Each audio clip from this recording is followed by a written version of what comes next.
जय हिंद बच्चों सत्र 2023-24 में अर्धवार्षिक परीक्षाएं आप सभी की समाप्त हो चुकी हैं और हम सभी को अब ध्यान देना है अपने अगले पड़ाव की ओर अर्थात वार्षिक परीक्षा की ओर।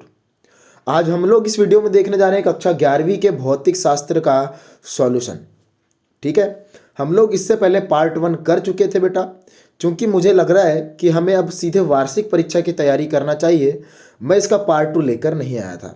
लेकिन मैंने देखा कि बच्चों के कमेंट आ रहे कि सर इसका पार्ट 2 लेकर आइए। तो आज मैं आप लोगों को इसके 2 अंक, 3 अंक और 4 अंक के जो क्वेश्चन है उनका सॉल्यूशन बताने वाला हूँ।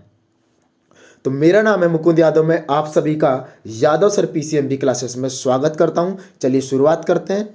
ठीक है, तो शुरुआत के जो क्वेश्चन है आप सभी ने इनका आंसर जरूर मिला लिया होगा। ठीक है, इसके पश्चात हम लोग देखेंगे ये यहाँ से जो 2 अंक के क्वेश्चन स्टार्ट हो रहे हैं, है ना, प्रश्न 6, प्रश्न 7 और ये लास्ट तक जो चलते रहेगा 2 अंक के साथ साथ 3 अंक और 4 अंक के यहाँ पर सभी क्वेश्चंस आप लोग देख सकते हैं। इसके बाद मैं आपको बताऊंगा इन सभी क्वेश्चंस के आंसर। तो यहाँ पर जो देखिए जो छठवां क्वेश्चन था उसका जो आंसर है वो लगभग इस सवाल से मिलता जुलता है। ठीक है, तो आप लोग इस आंसर की तरह आप लोग छठवें क्वेश्चन का आंसर बना सकते हैं। उसके अथवा में जो क्वेश्चन था, क्या क्वेश्चन था बेटा कि ऐसा एक पद्धति में हमें मूल मात्रक लिखने बोला था, वो भी कितने, सिर्फ 4। लेकिन हम लोग देखेंगे यहाँ पर पूरे के पूरे 7 मूल मात्रक। तो यहाँ पर आप लोगों को 2 मूल राशि दिखाई दे रही है और उनके 2 मूल मात्रक दिखाई दे रहे हैं। ठीक है, इसके पश्चात आप लोग देखिए यहाँ पर आप लोगों को दिखाई दे रहे होंगे पूरे के पूरे 7, है ना, हो गए ना टोटल 7, पहले 2 और अभी ये 5। ठीक है, इसके बाद 2 पूरक मूल मात्रक भी होते हैं, इन्हें भी आप लोगों को याद रखना पड़ेगा, रेडियन और स्टेरेडियन, है ना। कौन सी राशियों के मात्रक होते हैं ये समतल कोण और घन कोण के मात्रक होते हैं। इनका संकेत भी आप लोगों को याद रखना है। इसके पास चलते हैं अगले क्वेश्चन। अगला क्वेश्चन जो था आपका न्यूमेरिकल था बेटा। यहाँ पर क्वेश्चन बोल रहा था कि एक मीनार से एक पत्थर को अगर आप लोग स्वतंत्रता पूर्वक छोड़ते हो तो 3 सेकंड में पृथ्वी से टकरा जाता है। तो ये उसका आंसर है ना, मीनार की ऊंचाई ज्ञात करने का सवाल है। यहाँ पर जो दिया है मैंने लिख चुका हूँ, समय 3 सेकंड है, गुरुत्व त्वरण का मान दे चुका है, मीनार की हाइट आपसे पूछा है। तो आप लोग देखिए प्रारंभ में जब आप लोग पत्थर को ऊपर से फेंकते हो ना, तो जो शुरू में उसका वेग रहता है 0। तो यहाँ से आप लोगों को लगाना है, देखिए गति का द्वितीय समीकरण आपके सामने है। यहाँ पर जो भी वैल्यू आप लोगों को दिया हुआ है वो रख दो, आप एच का मान आप लोगों को प्राप्त हो जाएगा। ठीक है बेटा, इसे खुद ही आप लोग सॉल्व करके देखना। आप लोग, ये बहुत आसान है, आप लोगों से बन जाएगा, मैं इसलिए आप लोगों को समझा नहीं रहा हूँ। उसके अथवा में जो क्वेश्चन था, 45 मीटर की ऊंचाई तक पहुंचाने के लिए किसी गेंद को किस न्यूनतम ऊर्ध्वाधर वेग से फेंकना पड़ेगा। तो वहां पर भी जो जो आप लोगों को दिया हुआ है बेटा, देखिए अधिकतम ऊंचाई पर कभी भी अंतिम वेग का मान 0 होता है। तो मैंने अंतिम वेग का मान 0 ले चुका हूं, प्रारंभिक वेग आपको चाहिए। ठीक है, तो यहाँ पर आप लोग लगाएंगे गति का तीसरा समीकरण, उसके साथ साथ यहाँ पर देख लीजिए सॉल्यूशन। सॉल्यूशन में कोई भी दिक्कत नहीं है, मान आप लोगों को रखना है और बस हल करना है। तो आप लोग इसको खुद देख सकते हैं, समझ गए। उसके बाद अगला क्वेश्चन था सदिशों के योग का त्रिभुज नियम लिखना है। और ये बच्चों को बेटा ये त्रिभुज नियम जो है वो याद होता ही है पहले से, है ना। चलिए, उसके पश्चात उसके अथवा में था बेटा एकांक सदिश किसे कहते हैं, आप लोगों को इसकी परिभाषा देना था। ठीक है, तो देखते हैं एकांक सदिश। तो ये है एकांक सदिश की परिभाषा और साथ में है इसका सूत्र भी आपके सामने। ठीक है ना, एक्स अक्ष, वाई अक्ष और जेड अक्ष के अनुदिश 3 एकांक सदिश होते हैं, आई कैप, जे कैप और के कैप। इसे भी आप लोगों को याद रखना है। चलिए, अगले क्वेश्चन जो था अपना वो था न्यूटन के गति का दूसरा नियम। तो ये न्यूटन के गति का दूसरा नियम आपके सामने आपको दिखाई दे रहा है। ठीक है, इसके पश्चात आप लोगों को परिभाषा देने बोला उसने किसकी, संवेग, अच्छा इसके पश्चात क्या था, इसके बाद था बेटा गति के द्वितीय नियम की सहायता से संवेग संरक्षण का नियम, है ना। तो वो आप लोग देखते हैं आगे यहाँ पर पीडीएफ में है कि नहीं। या उसके पश्चात एक क्वेश्चन है आपका प्रत्यास्थ संघट किसे कहते हैं। देखिए प्रत्यास्थ संघट की ये परिभाषा आपके सामने। ठीक है, उसके बाद फिर से एक न्यूमेरिकल क्वेश्चन है। अब न्यूमेरिकल क्वेश्चन आप अपने पेपर में देख लेना या फिर इस वीडियो को या वीडियो पीछे करके देखेंगे, आप लोगों को क्वेश्चन मिल जाएगा। तो वो जो क्वेश्चन है आपका कि 5 सेकंड में किसी वस्तु की गतिज ऊर्जा को 10 जूल से बढ़ाकर 25 जूल कर दो, तो उसके कार्य की गणना कीजिए। तो आप लोग इसमें क्या करेंगे, कार्य ऊर्जा प्रमेय लगाकर बेटा कार्य की गणना जरूर करेंगे, ठीक है ना। चलिए देखिए ये प्रत्यासंगत का ही था ये। इसके पश्चात अपन लोग देखेंगे आगे। इसमें सवाल आने वाला है कोणीय संवेग संरक्षण का नियम लिखिए। तो जिसका नियम आपके सामने आपको दिखाई दे रहा होगा, कोणीय संवेग संरक्षण का नियम, समझ गए, ये हो गया। अब कोणीय संवेग संरक्षण के नियम के बाद आप लोगों को क्वेश्चन बोल रहा है द्रव्यमान केंद्र और गुरुत्वीय केंद्र की परिभाषा। देखिए यहाँ जो आपको आंसर दिखाई दे रहा है, यह पाया गया है कि, तो यह पाया गया है कि को आप लोग नहीं लिखेंगे, यहाँ से स्टार्ट करेंगे। किसी निकाय पर एक बिंदु ऐसा होता है जहां पर उसका समस्त द्रव्यमान जो है केंद्रित माना जा सकता है, ठीक है ना। ये सब जो है ये द्रव्यमान केंद्र की परिभाषा है, ठीक है बेटा, ओके। इसके बाद देखेंगे अपन लोग गुरुत्व केंद्र किसे कहते हैं। तो गुरुत्व केंद्र की परिभाषा आपके सामने दिखाई दे रही है। इसके पश्चात आप लोगों को अगला जो क्वेश्चन है बेटा वो है गुरुत्वीय क्षेत्र की तीव्रता किसे कहते हैं। तो गुरुत्वीय क्षेत्र की तीव्रता की परिभाषा आपके सामने है, इसे आई से प्रदर्शित करते हैं, ये भी आप लोगों को पता है, ठीक है। उसके पश्चात यहाँ पर उसका सूत्र आपको दिखाई दे रहा होगा, उसका मात्रक आपको दिखाई दे रहा होगा, ऐसा ही मात्रक, और उसका विमीय सूत्र आप लोगों को दिखाई दे रहा होगा, ठीक है बेटा। चलिए इसके बाद हम लोग देखते हैं पलायन वेग किसे कहते हैं। देखते हैं अगले क्वेश्चन पे चलकर। तो ये है पलायन वेग की परिभाषा, ठीक है। पलायन वेग किसे कहते हैं और इसका उसने वेग का व्यंजक भी आप लोगों को ज्ञात करने बोला था, ठीक है। एक मिनट रुकिए। अच्छा इसका सिर्फ सूत्र आप लोगों को लिखने बोल रहा है, तो इसका सूत्र आप सभी को पता होना चाहिए कि VE = √2GR, है ना। इसने सिर्फ व्यंजक लिखने बोला है क्योंकि 2 अंक का क्वेश्चन था, सिद्ध करने नहीं बोला था।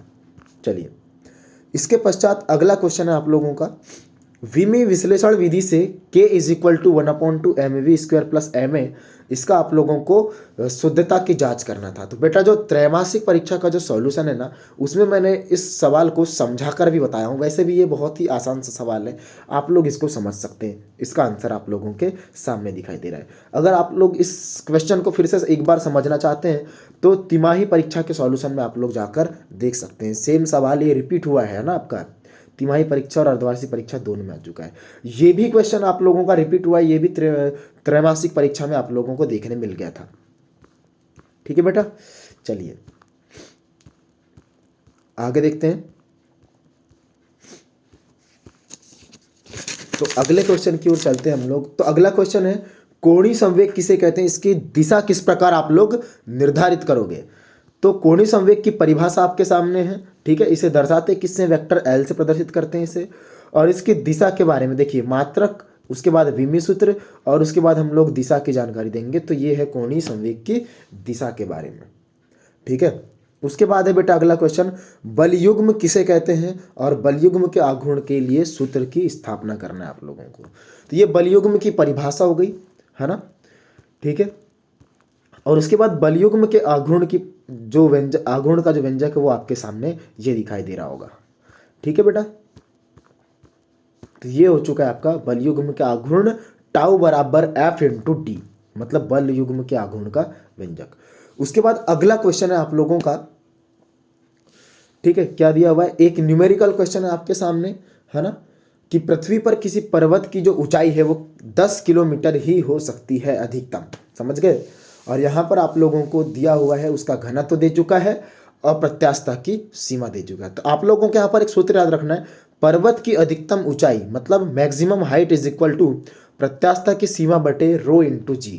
बस यहाँ पर आप लोगों को मान रखना है और जैसे आप लोग सॉल्यूशन करोगे तो यहाँ पर अधिकतम जो हाइट है वो 10 किलोमीटर आप लोगों को प्राप्त हो जाएगी, ठीक है बेटा। इसका सॉल्यूशन आप लोग खुद करेंगे क्योंकि देखो यहाँ पर गुणा भाग करना आप सभी को आना चाहिए। उसके बाद देखिए अगला क्वेश्चन है मैग्नस का प्रभाव क्या है, ठीक है। अच्छा इससे पहले मैग्नस के प्रभाव के अथवा में क्या है, कारण स्पष्ट कीजिए कि कांच के समतल पृष्ठ पर जो जल है वो फैलने का प्रयास करता है, जबकि पारा जो है वो बूंद बनाने का प्रयास करता है। मैं बता दूं आप लोगों को कि यदि कोई एक पदार्थ दूसरे पदार्थ में फैलने का प्रयास कर रहा है, इसका मतलब समझ जाना कि वहां पर कार्य करने वाला आसंजक बल का मान ज्यादा है। और अगर कोई सिकुड़ने का प्रयास कर रहा है, बूंद बनाने का प्रयास कर रहा है, तो वहां ससंजक बल का मान ज्यादा होता है। तो इसका जवाब आप लोग क्या लिखेंगे कि कांच और जल के बीच, कांच के पृष्ठ और जल के बीच कार्य करने वाला जो आसंजक बल का मान अधिक होता है, किसके मान से? कि जल के वो जो अणुओं के बीच जो ससंजक बल कार्य करता है उससे ज़्यादा होता है आसंजक बल का मान। इसलिए यहाँ पर जो जल है ना वो कांच पर फैलने का प्रयास करता है, जबकि पारे के साथ उल्टा होता है। पारे के जो अणु होते हैं उनके मध्य ससंजक बल का मान अधिक होता है ना, और कांच और पारे के बीच में कार्य करने वाले बल, आसंजक बल का मान कम होता है। तो जहाँ पर सासंजक बल का मान ज़्यादा होता है वहाँ पर वो बूंद बनाने का प्रयास करता है। तो यही कारण है कि जल जो है वो कांच के पृष्ठ पर फैल जाता है और जो पारा जो है वो बूंद बनाने का प्रयास करता है। उसके बाद आप लोग देख सकते हैं मैग्नस का प्रभाव। ठीक है बेटा, ये मैग्नस का प्रभाव का आंसर आप लोगों के सामने है। उसके बाद फिर से एक न्यूमेरिकल क्वेश्चन है बेटा, यहाँ पर क्वेश्चन नंबर 17 आप लोग अपने पेपर में देखना। क्रिकेट के खिलाड़ी के द्वारा 25 मीटर ऊंचा 100 मीटर लंबा छक्का लगाया जाता है, तब गेंद और बल्ले के संपर्क में जो गेंद का जो वेग होगा वो आपको ज्ञात करना है। तो यहाँ पर क्षैतिज परास और अधिकतम ऊंचाई की तुलना करके आप लोग इस सवाल को कर सकते हैं। और उसके अथवा में जो क्वेश्चन आप लोगों को दिया हुआ है बेटा, अभिकेंद्रित त्वरण और गुरुत्वीय त्वरण की तुलना करने के लिए वो थोड़ा सा आप लोगों को क्वेश्चन में मिसप्रिंट है, वहाँ पर आप लोगों को वेग का मान नहीं दिया हुआ है। उसने बोला है कि कोई वायुयान की समान एक समान चाल से, तो वायुयान यहाँ पर आप लोगों को वेग देना था, वेग इतने वेग की एक समान चाल से। आप लोग जब क्वेश्चन देखोगे ना तब समझ में आ जाएगा, अपने पेपर में आप लोग देखना, कोई वायुयान इतने किलोमीटर पर आवर की एक समान चाल से, ऐसा देना था, लेकिन उसने वेग नहीं दिया है, तो ये क्वेश्चन अधूरा हो चुका है। ठीक है, आप लोग अपने स्कूल के टीचर से जरूर पूछना है इस सवाल को। ठीक है, अब अगला जो क्वेश्चन है वो है बंकित सड़क पर वृत्तीय गति करती हुई कार की अधिकतम चाल का सूत्र लिखिए। तो यहाँ पर आप लोगों को ये बंकित सड़क पर कार की अधिकतम चाल का व्यंजक आपके सामने दिखाई दे रहा है। ठीक है, वीडियो को आप लोग स्टॉप करके आप लोग यहाँ पर देख सकते हैं। आगे जो क्वेश्चन आप लोगों को दिखाई दे रहा है बेटा, ये फिर से एक न्यूमेरिकल क्वेश्चन है। ठीक है, तो यहां पर आप लोगों को एक क्वेश्चन फिर से दिखाई दे रहा है, परिवर्ती बल द्वारा किए गए कार्य का बल विस्थापन सीमांकित समाकलन में के रूप में व्यक्त करना है। तो आप लोग देख सकते हैं, है ना, परिवर्ती बल द्वारा किया गया कार्य यहाँ से स्टार्ट हो रहा है, जो गणितीय विधि लिखा है ना यहाँ से स्टार्ट हो रहा है, परिवर्ती बल द्वारा किए गए कार्य का व्यंजक। ठीक है, जिसका समाकलन जो रूप है वो आपके सामने दिखाई दे रहा होगा। तो यही परिवर्ती बल द्वारा किए गए कार्य का अभिष्ट व्यंजक है। उसके बाद एक न्यूमेरिकल क्वेश्चन है आपके लिए कि जब दो एक समान द्रव्यमान की जो गेंद है वो एक साथ टकराती है पहले दीवार से, है ना, पहली गेंद दीवार से लंबवत और दूसरी गेंद जो है वो 60 अंश का कोण बनाते हुए टकराती है, तो सिद्ध करना है आप लोगों को कि, एक मिनट रुकिए, एक बार मैं फिर क्वेश्चन पढ़ देता हूं। समान द्रव्यमान के दो पिंड जो स्थिर है, इसमें से एक पिंड जो है वो स्थिर है, द्विविमीय प्रत्यास्थ संघट करते हैं, सिद्ध करना है कि टकराने के बाद ही समकोण बनाएंगे। तो आप लोग यहाँ पर देख सकते हो दो पिंड आपको दिखाई दे रहा होगा, दोनों का द्रव्यमान सेम है। ठीक है, एक का वेग u1 है, दूसरे का वेग u2 है। u2 बराबर 0 इसलिए बेटा कि दूसरा जो पिंड है ना यहाँ पे स्थिर है, तो उसका वेग तो 0 ही रहेगा ना। जब ये टकराते हैं तो सिद्ध करना है कि इन दोनों के बीच का जो कोण है वो 90 अंश है, मतलब θ1 और θ2 को जोड़ोगे तो इनका मान 90 अंश आना चाहिए। तो यहाँ पर आप लोग देख सकते हैं चूंकि प्रत्यास्थ संघट है तो संवेग यहाँ पर संरक्षित रहेगा और गतिज ऊर्जा भी संरक्षित रहेगी।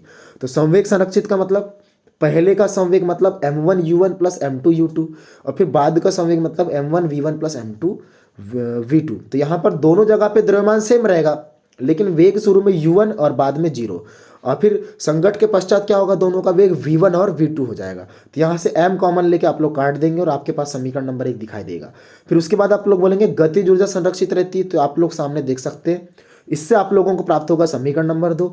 1 और 2 की तुलना करोगे, उसके बाद आप लोगों को लास्ट में क्या दिखाई देगा, v1 into v two is equal to 0। और कभी भी आप लोग देखेंगे दो सदिशों का अदिश गुणनफल अगर 0 होता है तो समझ जाना कि वो दोनों एक दूसरे के लंबवत होते हैं, और लंबवत होते हैं इसका मतलब वो समकोण बनाते हुए गति कर रहे हैं। ठीक है, इसके बाद गहराई के साथ गुरुत्वीय त्वरण के मान में परिवर्तन का व्यंजक आप लोगों से पूछा गया था, तो उसका व्यंजक आप लोगों के सामने है। ठीक है बेटा, उसके बाद है आपका अगला व्यंजक जो है उपग्रह की कक्षीय चाल और आवर्त काल का सूत्र याद करने को बोल रहा था। ठीक है ना, तो पहले यहाँ पर आप लोगों को परिभाषा दी गई है, उसके बाद आप लोगों को मैं दिखा रहा हूँ यहाँ पे कक्षीय चाल का व्यंजक, समझ गए। और कक्षी चाल के व्यंजक के बाद अपन लोग देखेंगे इसके परिक्रमण काल के व्यंजक, टी का व्यंजक। तो ये आपके सामने है। समझ में आ गई बात? चलिए, ये हो गया बेटा। ठीक है, तो सभी बच्चों को अगर ये वीडियो पसंद आ रहा है तो आप लोग वीडियो को लाइक करिए। चैनल को अभी तक सब्सक्राइब नहीं किए हैं तो चैनल को सब्सक्राइब कीजिए। आगे हम लोग इस चैनल में वार्षिक परीक्षा की शानदार तैयारी करवाने वाले हैं, है ना। जैसे कि आप लोगों को न्यू टाइप्स में बहुत प्रॉब्लम जाती है, तो हम लोग यहाँ पर अभी कुछ दिन के बाद या अभी देखते हैं कि अगले ही वीडियो में हम लोग न्यू टाइप्स की यहाँ पर आप लोगों को एक वीडियो देने वाले हैं चैप्टर वाइज। तो सभी बच्चे अगर अभी तक चैनल को सब्सक्राइब नहीं किए हो तो सब्सक्राइब कर लो, और वीडियो पसंद अगर आपको आ रही है तो आप लोग वीडियो को लाइक करें। मिलते हैं बहुत ही जल्द अपन लोग अगले वीडियो में। तब तक के लिए सभी बच्चों को मेरा जय हिंद।